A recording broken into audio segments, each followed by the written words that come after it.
તમારી દીકરીના લગ્ન મારી સાથે કરાવશો અંકલ?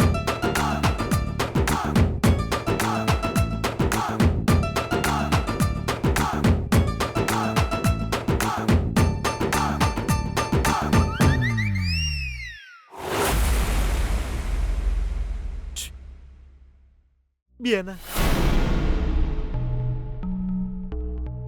બેના હું થયું છે આમ લમણે હાથ મેલીને બેઠી છો?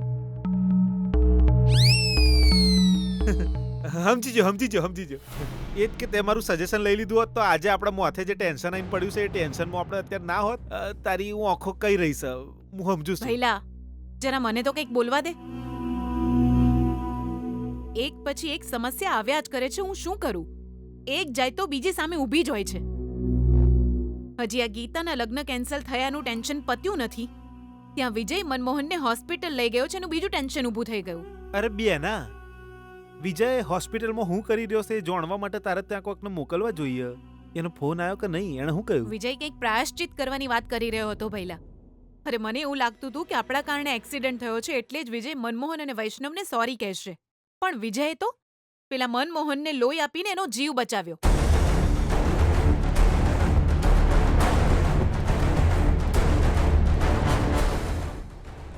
એ તો સારું જ થયું ને બેના ઓલો મનમોહન જીવતો રહેશે તો જ ઓલો બીપી વૈષ્ણવ એની સોડી ગીતાડીને એની હાથે પરણાઈ શકશે. વિચાર કર, રામ નામ સત્ય છે એવું કહીને ઓલો ઉપર જતો રહ્યો હોત તો ઓલો બીપી વૈષ્ણવ તો ટેન્શનમાં આવીને મારી દીકરીને કોની જોડે પરણાય એવું કહીને વિજય જોડે પરણાઈ દેત અને પછી આપણે રામ નામ સત્ય કહીને ઉપર જતું રહેવું પડ્યું. હું પણ એ જ બાબતે વિચાર કરી રહી છું. આ વાત તારા અને મારા દિમાગમાં આવી મતલબ વિજયના દિમાગમાં પણ આવી જશે. જો પેલો મનમોહન મરી જાય તો એનો રસ્તો ક્લિયર થઈ જાય એવું વિચારવાને બદલે વિજય એને લોહી આપીને બચાવી રહ્યો છે મતલબ એની પાછળ વિજયનો કોઈ ચોક્કસ પ્લાન હશે. એ પ્લાન શું છે સમજાતું નથી મને. બહુ ચાલું છે બેના. વિજય પેલા મનમોહનનો જીવ બચાયો એટલે બદલામાં એ વૈષ્ણવ પાસે એનો પ્રેમ એટલે કે ગીતાડીનો હાથ માંગશે.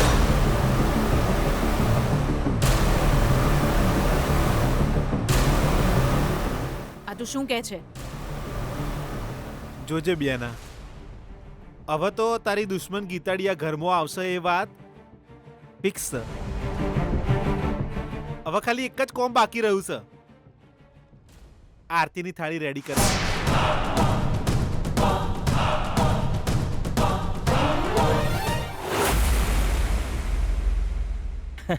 અરે અંકલ, તમે આવી રીતે કેમ જુઓ છો? હું છું અંકલ, વિજય. એ તું અહીંયા કેવી રીતે આવ્યો? એ બધું છોડો અંકલ. પહેલા મેં તમારી પાસે જે માંગ્યું છે, આઈ મીન તમે જે વચન આપ્યું છે એ વચન તો નિભાવશો ને? કોને અંકલ? તમે ગીતાનો હાથ મારા હાથમાં આપશો ને?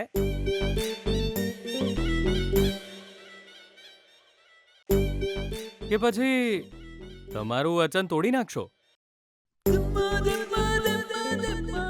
એ આવી રીતે બ્લેકમેલ કરવાનો પ્રયત્ન ના કર મને. આ જન્મમાં તો હું તને મારો જમાઈ નહીં જ બનાવ ક્યારે, સમજો ને? અરે, જીવ જોખમમાં મૂકીને તમે મારી ઈચ્છા પૂરી કરશો એવું કહી રહ્યા હતા ને અંકલ? એ તો મને ખબર નહોતી કે તું છે અહીંયા. અરે, હું છું એવી ખબર પડી એટલે મેં જે મદદ કરી એની કદર નથી તમને હવે?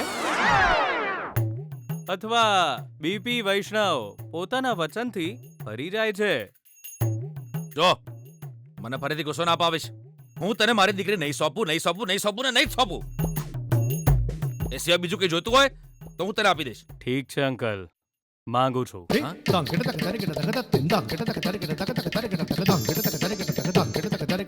પહેલા એ કે તે મનમોહનને તારું લોહી આપીને કેમ બચાવ્યો? અંકલ, કોઈનો જીવ બચાવતી વખતે કઈ વિચારવાનું ના હોય ને, એ વાત મારા મનમાં ઘર કરી ગઈ. તમે ક્યાંક આત્મહત્યા ના કરી લો એકમાત્ર કારણથી તમારી દીકરીએ પોતાના પ્રેમનું બલિદાન કરી દીધું અને આ વાત સ્વીકારી. હું એને પ્રેમ કરું છું તો એના ગુણ મારી અંદર આવે જ ને. એટલે જ મનમોહનની તકલીફ પર ખુશ થવાને બદલે મેં એનો જીવ બચાવી લીધો અંકલ. મનમોહને મારી ગીતા સાથે સગાઈ કરી છે એટલે એના પર હું ગુસ્સે હતો, પણ એ મરી જાય એવું તો હું ક્યારેય ના વિચારું ને. એટલે જ મેં એને બચાવ્યો અને મારું લોહી આપ્યું. હા, આવી વાતો કરીશ એટલે મારું મન પીગળી જશે એવો ભ્રમ ના રાખતો. સાચી વાત કહું છું અંકલ, કોઈ ભ્રમ નથી. વિશ્વાસ વધે આનાથી. કઈ નહીં, જવા દો. હવે તમારા મત મુજબ તો અરે ખાલી મારા મત મુજબ નહીં, મારી દીકરીના મત મુજબ, ભગવાનના મત મુજબ મનમોહન જ મારા જમાઈ થશે. ગીતાના લગ્ન એની સાથે જ થવાના છે. ફિક્સ ફિક્સ ફિક્સ છે. ઓકે ઓકે ઓકે, હું ક્યાં ના પાડું છું તમને. મેં તમને કહ્યું તમે તમારી દીકરીનો હાથ મને સોંપો, તો તમે કીધું એવું તો બિલકુલ નહીં થાય.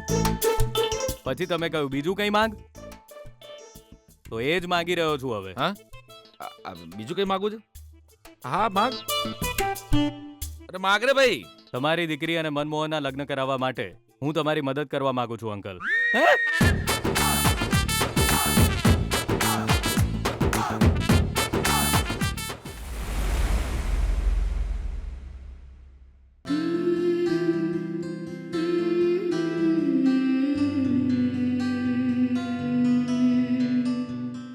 ગીતા, તે ભગવાનને પ્રાર્થના કરી હતી ને, એટલે જ ભગવાને મનમોહનને બચાવી લીધો. હા મમ્મી, ભગવાન એક માણસના રૂપમાં એને લોહી આપવા આવ્યા હતા અને એનો જીવ બચાવ્યો. એટલે હવે તું ભગવાનનો આભાર માની રહી છે.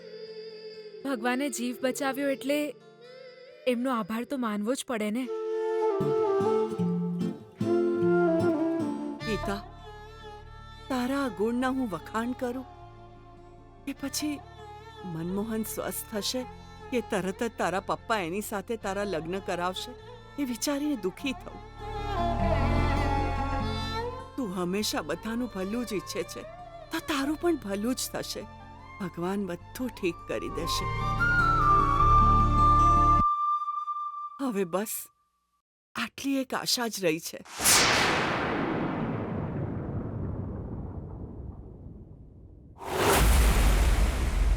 તમારી પાસે રહીને હું લગ્નની તૈયારીઓમાં તમારી મદદ કરીશ. મારી પત્ની, તમારી દીકરી ગીતાના લગ્નમાં હું તમારી મદદ કરીશ. ના ના પાડતા અંકલ. ગીતાના ગળામાં મંગળસૂત્ર પડશે કે તરત જ હું મંડપમાંથી જતો રહીશ અને પછી ક્યારેય નહીં દેખાવું. મને મારા પ્રેમના અને મારી ગીતાના સમ છે.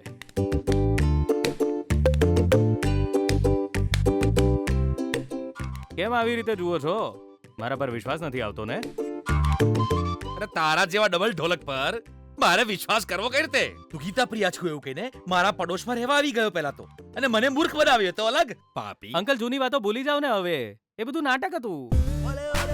હવેથી હું ગીતા પ્રિયા જે રીતે વર્તતો તો એવી રીતે જ વર્તીશ તો ચાલશે ને? તારી વાત માનવી એટલે ભસ્માસુરને વરદાન આપવા જેવું છે. પત્ની માંગી મેં, આપવાની ના પાડી. હવે તમે આ વાતમાં માની જાઓ કે પછી જમાઈને બચાવ્યો એનો બદલો પણ તમે નહીં વાળી શકો. તમે જ કહી રહ્યા હતા ને અંકલ કે જો મારી ઈચ્છા પૂરી ન કરી તો ભગવાન પણ ક્ષમા નહીં કરે. આગળ શું કરું ભગવાન જોશે. તમે જાઓ જાઓ, તમે ભગવાન જોજે. હા બધું જોજે તું. પણ તારે કારણે જો મારી દીકરીના લગ્નમાં કઈ ગડબડ થઈ ને તો નો ચાન્સ અંકલ. મારા કારણે ગીતાના લગ્નમાં કોઈ જ પ્રોબ્લેમ નહીં થાય. ઉલટું સારું થશે બધું.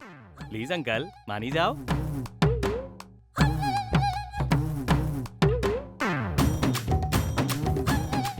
મંજૂર છે મને. સારું ત્યારે વચન આપો તો પછી.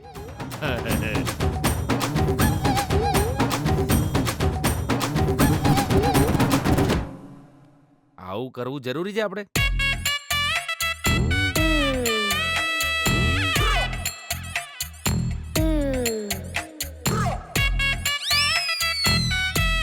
ફરીથી મને મૂર્ખ તો નહીં બનાવે ને?